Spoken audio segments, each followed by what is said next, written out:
အားလုံးပဲမင်္ဂလာပါရှင် Unit Tab Review Channel ကနေအားလုံးကိုကြိုဆိုလိုက်ပါတယ်ဒီနေ့မှာတော့ Infinix ကနေထွက်ထားတဲ့ Infinix Note 60 Pro ကို review လုပ်ပေးသွားမှာဖြစ်ပါတယ်ဒီနေ့ရဲ့ video လေးမစခင်မှာတော့ Unit Tab Review Channel လေးကို like and follow subscribe လေးလုပ်သွားပေးပါဦးဒါဆိုလို့ရှိရင်တော့ video လေးစလိုက်ရအောင်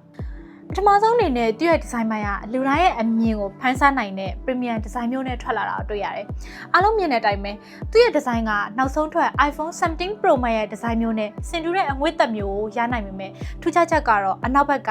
Active display ပါပဲ။အဲ့ဒါတကယ်ရောအသုံးဝင်ရလား။ဒီစီနဲ့ဝန်းကျင်ဖုန်းတွေထဲမှာတော့တော်တော်လေးကိုစမ်းသစ်တဲ့ design ပိုင်းလို့ပြောရမယ်။အနောက်ဘက် Active display ကဒီတိုင်းအလှသက်သက်မဟုတ်ဘဲနဲ့ Noti အဝင်တွေပြပေးတာကိုယ်တိုင် customize လုပ်တာပြီးတော့ mini game တွေစော့တာတွေအပြင်ကို default widget ထားတာတွေနဲ့ setting တွေကနေလည်းကိုယ်စိတ်ကြိုက်ကလေးလို့ရသေးရဆိုတော့တကယ်အသုံးဝင်ပါတယ်။ကျန်တာယူပြောခင်မှာအရင်ဆုံးဒီဖုန်းကလက်ထက်မှာကန်ရတဲ့ hand feeling ရမ်းကိုကောင်းတယ်။ quality တစ်ခုရှိရဲ့ device ကိုကင်ထားရတဲ့ feeling မျိုးပေးရလို့ခံစားရတယ်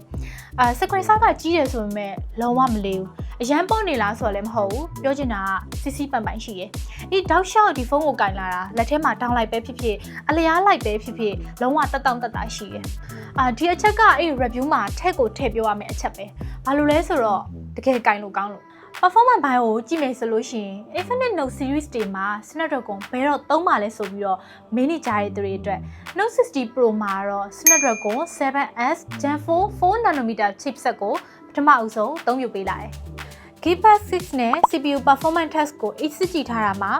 single ကို1205 မှတ်နဲ့ multi core မှာဆိုရင်2945 မှတ်အထိရတာကိုတွေ့ရတယ်။ဒီရမှတ်တွေကဘာကိုပြောလဲဆိုရင်ဒီဖုန်းက update ကိုဝင်တဲ့အခါမှာလေးနေရတွေ screen ပေါ်လာဖို့အတွက်စောင့်နေရတယ်လုံးဝမရှိဘဲနဲ့အရန်တွက်နေမယ်ဆိုတာသိချသေးပါတယ်အရင် Snapdragon 7S Gen 2 ထက်single core မှာ15ကနေ 20% ဝန်းကျင်အထိပို့တာတယ်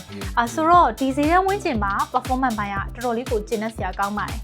mobile လေးချက်လို့ game မျိုးကို frame rate ultra resolution HD အထိထားဆော့လို့ရှိရင်တော့ frame rate ကျတာမျိုးဒါမှမဟုတ် hit တက်တာမျိုးတွေမရှိဘဲနဲ့တည်တည်ငြိမ်ငြိမ်နဲ့ smooth ဖြစ်ဖြစ်ဆော့နိုင်တာကိုတွေ့ရတယ်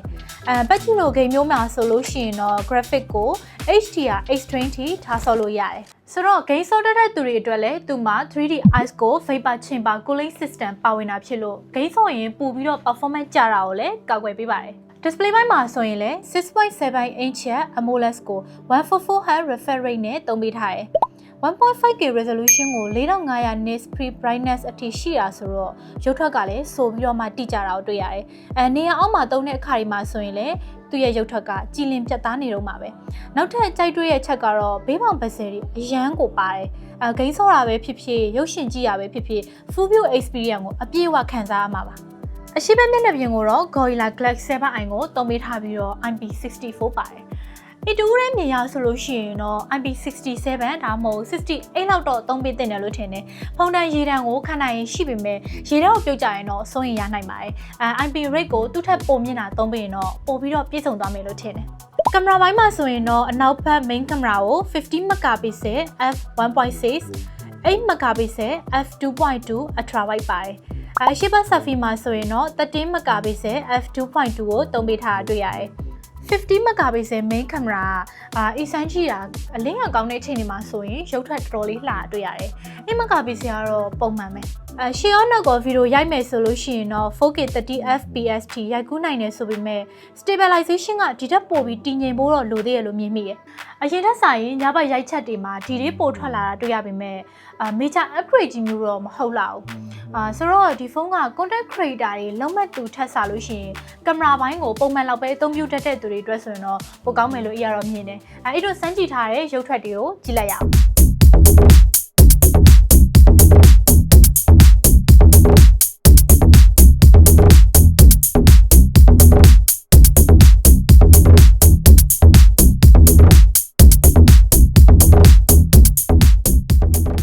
Pro မှာအားသာချက်တစ်ခုကတော့ battery ampere 6500ပါဝင်လာတာဖြစ်ပါတယ်။တနေ့ကုန်သုံးမယ်ဆိုလို့ရှိရင်တော့ AC သုံးလို့ရတဲ့အပြင်သူ့မှာပါတဲ့ 90W fast charging ကမိနစ်40ဝန်းကျင်လောက်နဲ့အားအပြည့်သွင်းလို့ရတယ်။ဒါအပြင်ကိုဘူးထဲမှာလည်း 30W wireless charging ကိုပါထည့်ပေးထားသေးတယ်။အပြင်မှာတီးတော့ဝယ်လို့ရှိရင်ဈေးများတဲ့ wireless charging ကို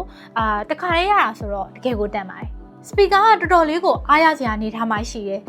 JBL sound system ကိုမှ dual stereo speaker ကိုသုံးပေးထားတယ် speaker ကအပေါ်အောက်ဆိုတော့ဘေးဘက်ညာကြပြီးတော့အတန်ထွက်ကလည်းဟိမ့်ထွက်နေရပဲ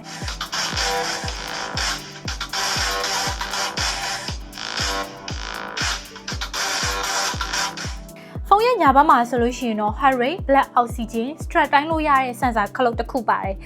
အခုလိုမျိုး hacker အတွက်ထည့်ပေးလာတာကလည်းအသုံးပြုတဲ့ user တွေသဘောကျမယ်လို့ထင်တယ်နောက်တစ်ခုကတော့ဖုန်းရဲ့ဘယ်ဘက်မှာဆိုလို့ရှိရင်ကိုယ်တိုင် shortcut သတ်မှတ်နိုင်တဲ့ one touch button ပါလာတယ်ဒါကလည်းတကယ်ကိုအသုံးဝင်တယ်ကိုထားချင်တဲ့ app တစ်ခုကိုရွေးထားပြီး one touch ခလုတ်ကို long press နှိပ်လိုက်တာနဲ့အဲ့ဒီ app ကပွင့်လာမှာဆိုတော့အရေးပေါ်အခြေအနေတွေမှာလည်းအသုံးဝင်တယ် Type C charging port နဲ့ဖြစ်ပြီးတော့ audio jack မပါဝင်တော့တာဖြစ်တဲ့အတွက်ဒီ Type C port မှာပဲ earphone အတွက်အသုံးပြုပေးရမှာဖြစ်ပါတယ် Dual Nano SIM နဲ့ဖြစ်ပြီးတော့ micro SD card ထပ်ဆိုင်လို့ရမှာမဟုတ်ပါဘူး Android storage 256GB ပါဝင်တာဆိုတော့ AC တော့အသုံးပြုလို့ရတယ်Over နဲ့ပြောရမယ်ဆိုလို့ရှိရင်တော့ Infinix Note 60 Pro က design ပိုင်း display ပိုင်း speaker ပိုင်းနဲ့ update ပါလာတဲ့ feature တွေမှာအားရစရာကောင်းတဲ့အနေအထားမှတွေ့ရတယ်။ကင်မရာပိုင်းကတော့အရင်ကြီးထူးခြားတာမျိုးမတွေ့ရဘူး။ညဘက်ရိုက်ချက်တွေမှာတော့ကောင်းလာတာတွေ့ရတယ်။ပုံမှန်ဖုန်းတွေနဲ့မတူတဲ့ design ဆန်းလေးကိုလည်းကိုင်ကျင်တယ်။ user တွေအတွက်အသုံးဝင်တဲ့ feature တွေလည်းပါတယ်။ပြီးတော့ game လည်းအသင့်တင်ဆော့ကျင်တယ်ဆိုလို့ရှိရင်တော့ Infinix Note 60 Pro ကရွေးချယ်သင့်တဲ့ဖုန်းတွေထဲမှာပါဝင်ပါတယ်။ Infinix user တွေအတွက်ကတော့သုံးကြည့်သင့်တဲ့ဖုန်းတစ်လုံးပါ။ဒီဗီဒီယိုလေးကတော့ဒီလောက်ပါပဲအဆုံးထိကြည့်ရှုပေးခဲ့ကြတဲ့အတွက်ကျေးဇူးတင်ပါတယ်အားလုံးပဲတတား